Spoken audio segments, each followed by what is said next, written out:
इस वक्त की बड़ी खबर मैं कासगंज जिले से आपको दिखा रहा हूं और ये तस्वीर मैं आपको दिखा रहा हूं जिला न्यायालय कासगंज की ये तस्वीर है, जहां पर तमाम अधिवक्ताओं को आप देख सकते हैं। यहां जो महिला अधिवक्ता मोहिनी तोमर की हत्या का मामला सामने आया था, जिसके बाद उनके पार्थिव शरीर को अब यहां से ले जाया जा रहा है कचला। अब इस वक्त हम पहुंच चुके हैं कासगंज जिले के कचला गंगा घाट पर, जहां पर अधिवक्ता मोहिनी तोमर का अंतिम संस्कार हो रहा है। आप तस्वीरों में देख सकते हैं तमाम यहां पर सुरक्षा का घेरा है। यहां एडिशनल साहब हैं, क्षेत्राधिकारी महोदय हैं और तमाम यहां पर अधिवक्ता शोक संवेदना देने के लिए यानी उनके अंतिम दर्शन करने के लिए यहां पर पहुंचे हैं। इसी कड़ी में मेरे साथ जुड़ रहे हैं बीजेपी के कासगंज के जिलाध्यक्ष के पी सिंह जी। सर, क्या संवेदना प्रकट करना चाहेंगे? आज इस तरह का गम का माहौल है। देखिए, जो हमारी माननीय अधिवक्ता हैं वो जानी मानी अधिवक्ता थी और आयरन लेडी थी। उनकी निर्मम हत्या कहीं ना कहीं बहुत ही दुखद घटना है और इस बात से हम सभी दुखी हैं। और निश्चित मानिए, जो भी अपराधी रहे हैं उन्होंने एक जघन्य कांड तो किया है, पर ये भूल गए हैं ऊपर वाला साथ में कानून व्यवस्था उसकी तीसरी आंख उनको देख रही है और उनका इसका परिणाम बहुत ही दुखदायी भुगतना पड़ेगा और जल्द ही उनकी गिरफ्तारी होगी। इस तरह का जघन्य अपराध, महिलाओं के हाथ में जिले की कमान है और महिलाओं के साथ इस तरह की घटना हो जाना, क्या सोचते हैं? देखिए, प्रत्येक व्यक्ति के अंदर राक्षस और भगवान दोनों होते हैं। कभी कभी लोग उत्साह में और दुस्साहस में भूल जाते हैं कि उनको भगवान और कानून भी देख रहा है, करने के लिए कांड कर जाते हैं और बाद में उनको उनके परिवार को पछताना पड़ता है। और आप निश्चित मानिए, ये कांड जरूर किया है उन लोगों ने, पर उनकी पीढ़ी याद करेंगी, इसका ऐसा परिणाम को भुगतने को मिलेगा। अधिवक्ताओं की सुरक्षा के लिए प्रोटेक्शन एक्ट की मांग होती रही है। अभी तक कोई किसी तरह का न्यायिक प्रक्रिया से जुड़ा हुआ अधिवक्ताओं को सुरक्षा नहीं मिल पाई है। इसके लिए आपकी पार्टी क्या कर रही है? आपको ज्ञात है, अधिवक्ता तो हमारी जान है, क्योंकि वो सबकी रक्षा करने वाले, कानून का सहारा देने वाले होते हैं। पर सरकार द्वारा पूरे प्रदेश के अंदर सुरक्षा का माहौल बनाया गया है। पर मैंने जैसे कहा कि इस इंसान के अंदर भगवान राक्षस दोनों होते हैं, कभी भूल जाता है वो और राक्षसी प्रवृत्ति में आकर वो एक कांड कर देता है, पर कानूनी रूप से उसको भारी दंड मिलेगा। और रही आगे की बात, तो जहां भी कमियां हैं वो जरूर पूर्ण की जाएंगी। सर, ये इसी कड़ी में मैं बात करना चाहूँगा, एडिशनल साहब मेरे साथ जुड़ रहे हैं। कहना चाहेंगे किस तरह से अभी तक जो जांच पड़ताल हुई है और कहीं ना कहीं 24 घंटे के अंदर अधिवक्ता ने कॉल दिया था कि कहीं ना कहीं खुलासा किया जाए और डेड बॉडी बरामद हो रही है। लॉ एंड ऑर्डर के लिए क्या समझा जाए? देखिए, हमारी पूरी टीम लग करके इस केस को वर्कआउट करने में लगी है और हम लोग जल्दी इसको वर्कआउट करेंगे। ठीक है, पूरी कोशिश की जाएगी जिला प्रशासन की ओर से इस मामले का खुलासा किया जाए। लगातार यहाँ पर आप देख सकते हैं जो अधिवक्ता हैं, अधिवक्ता मोहिनी तोमर के अंतिम संस्कार में पहुँचे हुए हैं, उनको शोक संवेदना दे रहे हैं और उनके पार्थिव शरीर में की अंतिम यात्रा में शामिल होकर अपनी उपस्थिति दर्ज करा रहे हैं। मैं आपको तस्वीरें दिखा रहा हूँ। यहाँ पर देखिए, जिलाध्यक्ष, कांग्रेस के जिलाध्यक्ष भी मौजूद हैं, अदनान साहब। अदनान साहब, आज आप यहाँ पहुँचे हैं, क्या सोचते हैं? अधिवक्ता की हत्या हुई है और इतनी निर्मम हत्या, क्या लगता है? जी, इसमें कोई शक नहीं भाई साहब कि बहुत बड़ा घटना है, निर्मम हत्या है। और एक अधिवक्ता के साथ जो खुद लोगों को इंसाफ दिलाने की लड़ाई लड़ते हैं, उन लोगों को नहीं बख्शा जा रहा।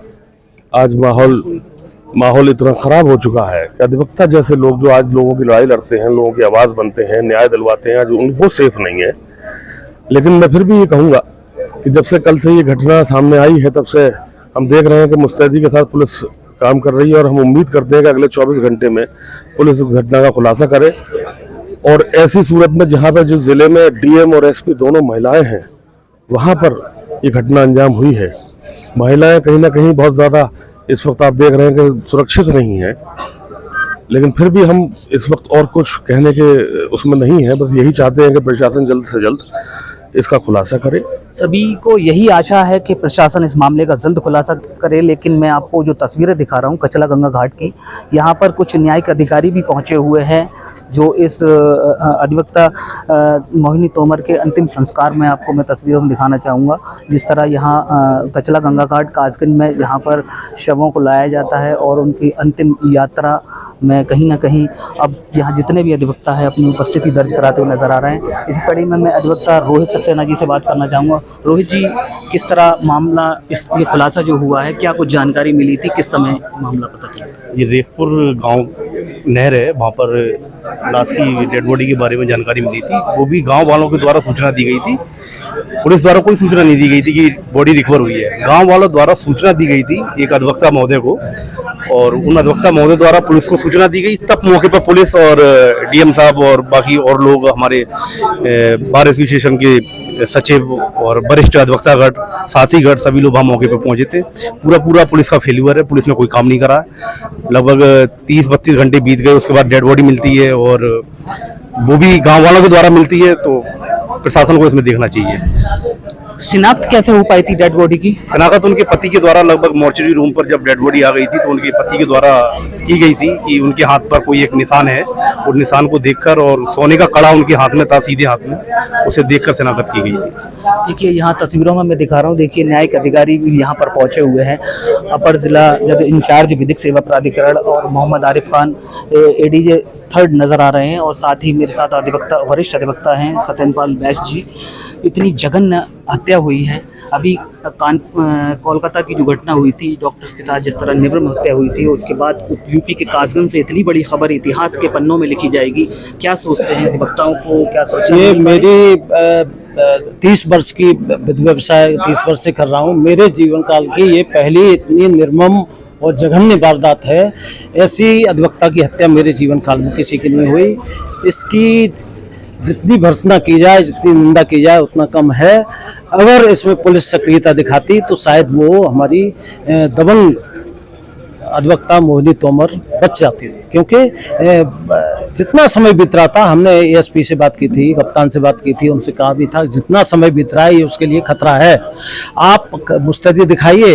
और 100% जब गेट तक आई है, वो गेट से 400 मीटर शोरों की तरफ गई है और उसके बाद मोबाइल स्विच ऑफ होता है, इसका मतलब किडनैपिंग 100%। इतना आसान भी नहीं था किडनैपिंग करना, क्योंकि अपने आप में वो सक्षम महिला थी। यस, वो किसी परिचित का काम है। वो लास्ट कॉल डिटेल जो निकलेगी उससे क्लू मिलेगा और ये केस ट्रेस होगा। अब ये पुलिस के हाथ बात है, पुलिस इसमें कितनी सक्रियता दिखाती है, पर हम पुलिस को निष्क्रिय नहीं होने देंगे, हमें चाहे कितना भी बड़ा आंदोलन करना पड़े इसमें। सर, जिस तरह जिले की कमान महिलाओं के हाथ में है, देखा जा रहा है कि पुलिस कप्तान, जिलाधिकारी, सीओ, एसएचओ तमाम महिलाएं पढ़ लिख करके इस मुकाम पर पहुंचती है, और यूपी के कासगंज में महिला कमान संभाली हुई है, और केवल 10-12 किलोमीटर की परिधि में कलेक्ट्रेट भी है, जिला मुख्यालय भी है, जिला अस्पताल भी है, और उसी परिधि के भीतर 5 किलोमीटर में शव बरामद हो रहा है। क्या लगता है इसके पीछे? देखिए, जहाँ तक है, जिस दिन मोहिनी तोमर का ये न्यूज आई कि उनको मतलब जो है वो उनका मतलब मोबाइल के अंदर वो ट्रेस आउट नहीं हो रही है, तो उस समय ये था कि उनका अपहरण हुआ। और अपहरण उनका जो है, एक अपहरण होता है बलपूर्वक होता है, एक होता है मतलब बहला फुसलाकर कोई प्रलोभन के तहत उनको गाड़ी में बैठाला गया, क्योंकि वो अपने आप में इतनी सक्षम महिला थी, वो नहीं जा सकती थी। उन्हें 2 आदमी अगर पकड़ते तभी नहीं काबू में आती वो, उन्हें किसी प्रलोभन के तहत ले जाया गया। और मैं समझता हूँ, जहाँ तक मेरा वैसे तो पुलिस रिपोर्ट आएगी, पोस्टमार्टम रिपोर्ट आएगी, उसी दिन उनका जो है शाम को ही मतलब उनकी डेथ कर दी गई, हत्या कर दी गई उनकी, और ब्रूटली हत्या कर दी गई है, जिसकी जितनी घोर निंदा की जाए वो कम है, क्योंकि उनका चेहरा इस तरीके से कुचला गया है कि उनकी आइडेंटिफिकेशन न हो पाए, और उसके बाद में लाश को कहीं छुपा कर रखा है, उसके बाद पानी में डाल दिया गया है। और वो तो भाग्यवश ये था कि जहाँ पर पानी रुक गया था वहां पर आकर के मतलब जो है वो पानी मतलब उनकी डेड बॉडी में दिखाई पड़ी है। लेकिन कहने का बस ये है कि इनको किसी ने विश्वास में लिया है, किसी परिचित ने उठाया है, और उसके बाद में इनकी जो है मर्डर हुआ है। ये तो ये जब पुलिस सब ये लोकेशन ट्रेस आउट करेगी कि लास्ट डिटेल कौन किल की थी और कॉल डिटेल सब जो होगी, उसके बाद में आएगा। और इनके मर्डर के पीछे कई एंगल्स हैं। उनकी पारिवारिक मतलब जो है पारिवारिक रंजिश भी आ रही है, क्लाइंटों के साथ भी उनका जो है पारिवारिक, उन्होंने कोर्ट में जिस तरीके से वो डिफेंस करती थी उसके पीछे भी है। तो पुलिस को इसमें कई एंगल से सोचना पड़ेगा, एक ही एंगल पे चल के पुलिस कामयाबी नहीं पाएगी। ये तो निशाने पर वकील साहब रहते ही हैं, क्योंकि देखिए अपराधियों को जो सजा दिलाते हैं तो न्याय की परिधि में रह करके, पैरवी करके, तमाम जोखिम झेल करके, तो कहीं ना कहीं प्रतिष्ठित तो है ही है। पर इसको सोचना पड़ेगा, उसके बाद ही मतलब जो है अगर पुलिस चाहेगी तो किलू निश्चित रूप से निकलेगा, और उसके लिए हम लोग एक बहुत बड़ा आंदोलन करेंगे। और हमारा पूरी बार मतलब यूपी मतलब बार काउंसिल में लोग हमारे साथ मैसेज आ रही है, हमारे साथ हैं, और हम लोग इसके लिए जब तक कोई ट्रेस आउट नहीं होती है कोई चीज, तब तक हम लोग आंदोलित रहेंगे। क्या कहना चाह रहे हैं? मैं ये कहना चाहता हूँ, ये पुलिस प्रशासन जनपद कासगंज का फेलियर है। ये सरकार का फेल्यूर है। अधिवक्ताओं की आए दिन हत्याएं हो रही हैं। अधिवक्ता हापुड़ कांड पर सरकार ने लॉलीपॉप दे दिया कि अधिवक्ता सुरक्षा अधिनियम लागू करेंगे, ड्राफ्ट बन रहा है, पर आज तक अधिवक्ता सुरक्षा अधिनियम लागू नहीं किया गया। हमारी सरकार से मांग है कि वो अविलंब अधिवक्ता सुरक्षा अधिनियम लागू किया जाए, जिससे कि अधिवक्ताओं की सुरक्षा हो सके। आए दिन अधिवक्ताओं की हत्याएं हो रही हैं। इससे ज्यादा और क्या होगा कि हमारी एक महिला अधिवक्ता की निर्मम हत्या कर दी जाती है। हम इसको ऐसे ही जाया नहीं जाने देंगे। इसके लिए हमें कुछ भी करना पड़े हम करेंगे। जघन्य घटना है, जघन्य अपराध है। इसी कड़ी में मैं आप बात करना चाहूँगा अधिवक्ता उपेंद्र मिश्रा जी से। उपेंद्र मिश्रा जी, बहुत ही जघन्य घटना हुई है कासगंज में, क्या लग रहा है अब आगे की क्या रणनीति रहेगी? धन्यवाद पत्रकार जी। निश्चित रूप से ये बहुत ही विभत्स हत्याकांड है और कासगंज के इतिहास में इससे बुरा कांड नहीं हो सकता कि एक महिला अधिवक्ता जो बहुत ही लोकप्रिय थी और उसकी हत्या कर दी गई। प्रदेश में कई, हरदोई में हत्या हुई वकीलों की, हर जगह हत्याएं हो रही हैं। न्याय का पैरी पिटता है और फिर उसकी हत्या का शिकार हो जाता है।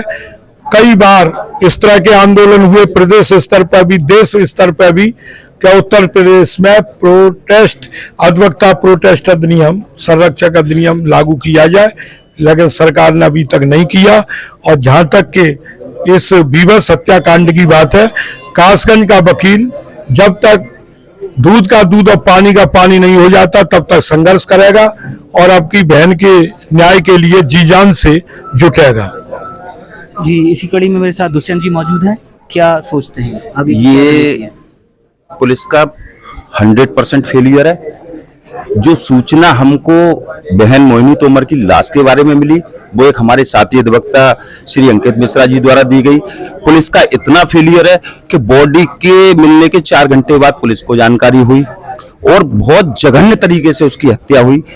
काफी बॉडी पे चोटें आई उसके, और ये कहा जाए कि कचहरी से जाने के बाद ही उसकी हत्या कर दी गई और उसको नहर में फेंक दिया गया। इसके लिए हम सरकार से, बार काउंसिल से 50 लाख रुपए मुआवजे की मांग करते हैं और सीबीआई जांच से नीचे हमको किसी प्रकार की जांच मंजूर नहीं है। ये खुली शब्दों में हमारी चेतावनी है।